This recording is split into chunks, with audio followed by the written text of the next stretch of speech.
I must look like the cat that ate the cream. I'm a little bit excited about this evening's broadcast. It's chapter 34 of Pride and Prejudice by Jane Austen. Exciting developments ahead. Chapter 34. When they were gone, Elizabeth, as if intending to exasperate herself as much as possible against Mr. Darcy, chose for her employment the examination of all the letters which Jane had written to her since being in Kent. They contained no actual complaint, nor was there any revival of past occurrences, or any communication of present suffering. But all in all, and in almost every line of each, there was a want of that cheerfulness which had been used to characterize her style, and which, proceeding from the serenity of a mind at ease with itself, and kindly disposed towards everyone, had been scarcely ever clouded. Elizabeth noticed every sentence conveying the idea of uneasiness, with an attention which it had hardly received on the first perusal. Mr. Darcy's shameful boast of what misery he had been able to inflict gave her a keener sense of her sister's sufferings.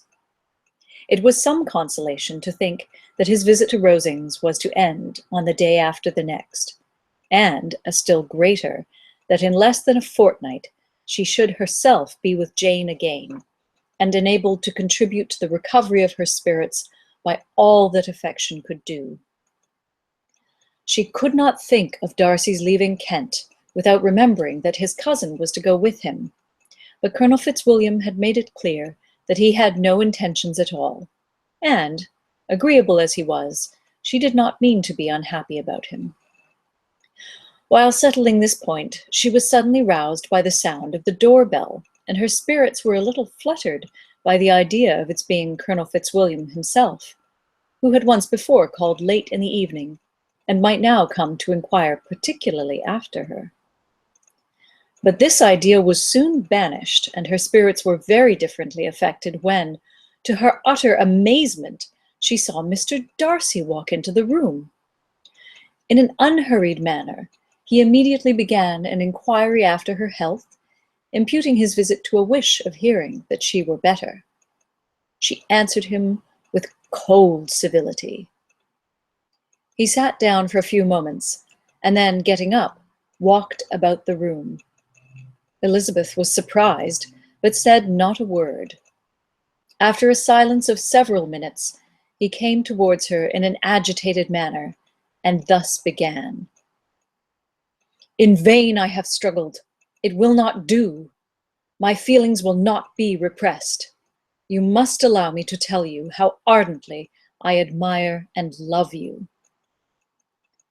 Elizabeth's astonishment was beyond expression. She stared, colored, doubted, and was silent. This he considered sufficient encouragement, and the avowal of all that he felt and had long felt for her immediately followed. He spoke well, but there were feelings besides those of the heart to be detailed, and he was not more eloquent on the subject of tenderness than of pride. His sense of her inferiority, of its being a degradation, of the family obstacles which judgment had always opposed to inclination, were dwelt on with a warmth which seemed due to the consequence he was wounding, but was very unlikely to recommend his suit. In spite of her deeply rooted dislike, she could not be insensible to the compliment of such a man's affection, and though her intentions did not vary for an instant, she was at first sorry for the pain he was to receive, till, roused to resentment by his subsequent language, she lost all compassion in anger. She tried, however, to compose herself, to answer him with patience, when he should have done. He concluded with representing to her the strength of that attachment which, in spite of all his endeavors, he had found impossible to conquer, and with expressing his hope that it would now be rewarded by her acceptance of his hand. As he said this, she could easily see that he had no doubt of a favorable answer. He spoke of apprehension and anxiety, but his countenance expressed real security. Such a circumstance could only exasperate farther, and when he ceased, The color rose into her cheeks, and she said, "In such cases as this, it is, I believe, the established mode to express a sense of obligation for the sentiments avowed, however unequally they may be returned. It is natural that obligation should be felt, and if I could feel gratitude, I would now thank you. But I cannot. I have never desired your good opinion, and you have certainly bestowed it most unwillingly. I am sorry to have occasioned pain to anyone. It has been most unconsciously done, however, and I hope will be of short duration. The feelings which, you tell me, have long prevented the acknowledgement of your regard can have little difficulty in overcoming it after this explanation." Mr. Darcy, who was leaning against the mantelpiece with his eyes fixed on her face, seemed to catch her words with no less resentment than surprise. His complexion became pale with anger, and the disturbance of his mind was visible in every feature. He was struggling for the appearance of composure, and would not open his lips till he believed himself to have attained it. The pause was to Elizabeth's feelings dreadful. At length, in a voice of forced calmness, he said, "And this is all the reply which I am to have the honor of expecting? I might perhaps wish to be informed why, with so little endeavor at civility, I am thus rejected, but it is of small importance." "I might as well inquire," replied she, "why, with so evident a design of offending and insulting me, you chose to tell me that you liked me against your will, against your reason, and even against your character? Was not this some excuse for incivility if I was uncivil? But I have other provocations. You know I have.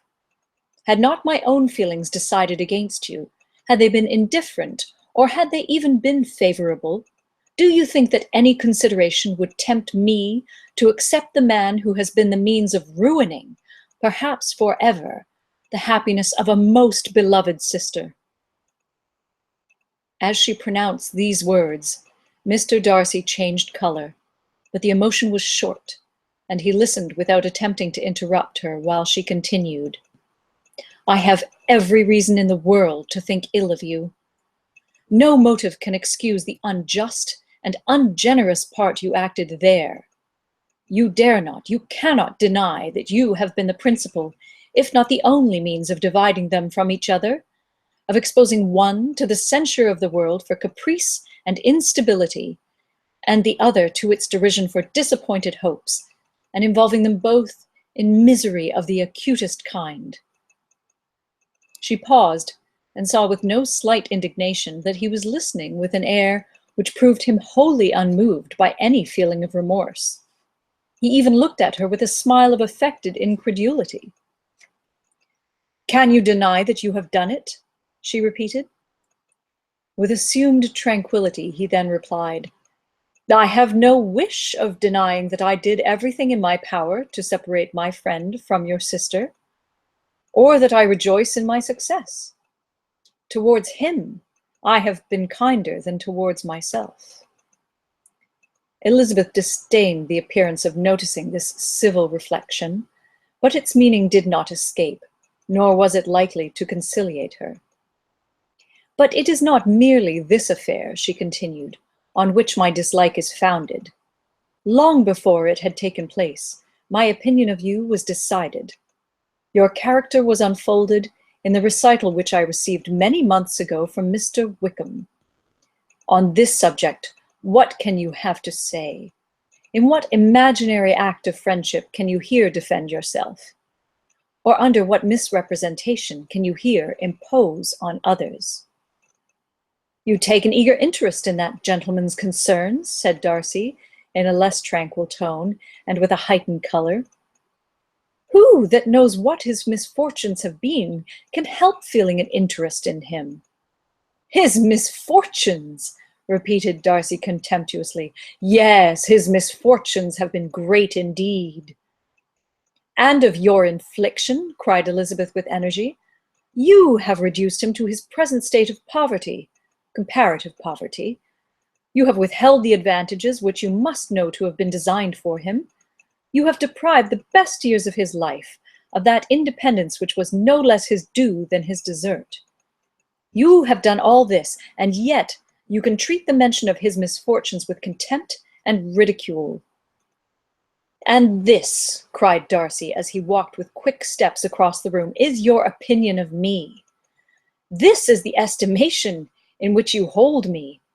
I thank you for explaining it so fully. My faults, according to this calculation, are heavy indeed. But perhaps, added he, stopping in his walk and turning towards her, these offences might have been overlooked had not your pride been hurt by my honest confession of the scruples that had long prevented my forming any serious design. These bitter accusations might have been suppressed had I, with greater policy, concealed my struggles and flattered you into the belief of my being impelled by unqualified, unalloyed inclination, by reason, by reflection, by everything. But disguise of every sort is my abhorrence. Nor am I ashamed of the feelings I related. They were natural and just. Could you expect me to rejoice in the inferiority of your connections? To congratulate myself on the hope of relations whose condition in life is so decidedly beneath my own? Elizabeth felt herself growing more angry every moment, yet she tried to the utmost to speak with composure when she said, "You are mistaken, Mr. Darcy, if you suppose that the mode of your declaration affected me in any other way than as it spared me the concern which I might have felt in refusing you, had you behaved in a more gentlemanlike manner." She saw him start at this, but he said nothing, and she continued, "You could not have made me the offer of your hand in any possible way that would have tempted me to accept it." Again, his astonishment was obvious, and he looked at her with an expression of mingled incredulity and mortification. She went on. "From the very beginning, from the first moment, I may almost say, of my acquaintance with you, your manners impressing me with the fullest belief of your arrogance, your conceit, and your selfish disdain of the feelings of others, were such as to form that groundwork of disapprobation on which succeeding events have built so immovable a dislike. And I had not known you a month before I felt that you were the last man in the world whom I could ever be prevailed on to marry." "You have said quite enough, madam. I perfectly comprehend your feelings, and have now only to be ashamed of what my own have been. Forgive me for having taken up so much of your time, and accept my best wishes for your health and happiness." And with these words he hastily left the room, and Elizabeth heard him the next moment open the front door and quit the house. The tumult of her mind was now painfully great. She knew not how to support herself, and from actual weakness sat down and cried for half an hour. Her astonishment, as she reflected on what had passed, was increased by every review of it.